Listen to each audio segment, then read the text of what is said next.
Speaking is one of the best ways to build trust to a large audience. And so you see, like on this list, I have them in order of how you should do them.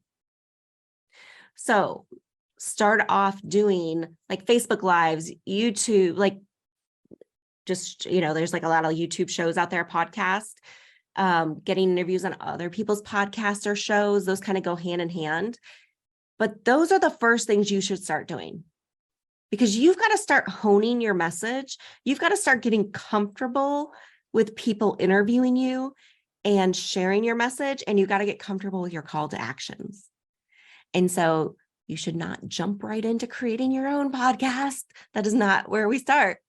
We start at showing up on other people's podcasts. And I actually did a podcast interview the other day with a lady who helps people do podcasts.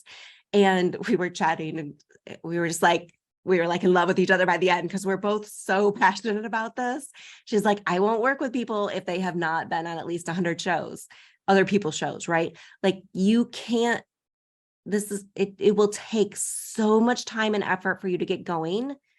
And when you're first starting, you don't really have an audience yet. So who are you putting this podcast out to? So you want to start building and nurturing and getting your voice really clear, your message really clear, before you jump into just creating your own show.